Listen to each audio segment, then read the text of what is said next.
සුබ දවසක් වේවා කියලා ප්‍රාර්ථනා කරනවා. මම ඔබට කතා කරන්න යන්නේ මේ Ford F56 එන්ජින් එකක් ගැන. මේක පොඩි මිස්ටේක් එකක් තියෙනවා මේකේ. අත්තම කතා කරගොත් එක මේකේ සිලින්ඩර් දෙකක් වැඩ කරන්නේ නැහැ. 3යි 2යි 3යි වැඩ කරන්නේ නැහැ. මේක ඉන්ජෙක්ටර් හැම ගෑරේජ් එකකින් මේ කියලා තියෙනවා ඉන්ජෙක්ටර් කියලා. ඉන්ජෙක්ටර් ටික අපිත් ගලවලා ප්‍රෙෂර් කරලා බලනවා නෑ ඉන්ජෙක්ටර් ටික හොඳයි.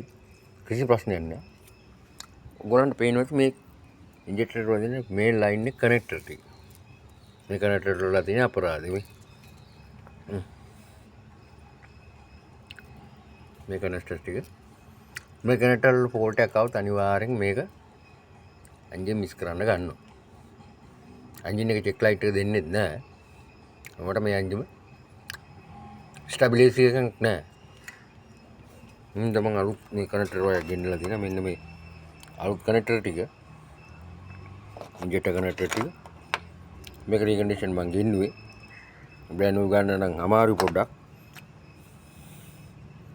මේ කනෙක්ටර් දාලා බලමු ඉතින් තව මේක දාලා ස්ටාර්ට් කරලා මොකද එන්ජිමේ ස්ටැබිලිටි එකයි කන්ට්‍රෝල් එකත් එක්ක මම ඔබට තව වීඩියෝ එකක් දාන්නම් මොකක්ද උනේ කියලා ප්‍රශ්නේ කියලා බලලා මේක තමයි ඇත්තටම ලෙඩේ සබ්ස්ක්‍රයිබ් කරන්න මාත් එක්ක රැඳින්න තව වීඩියෝ එක සම්බන්ධ වෙමු ඔබ සැමට සුබ දවසක් වේවා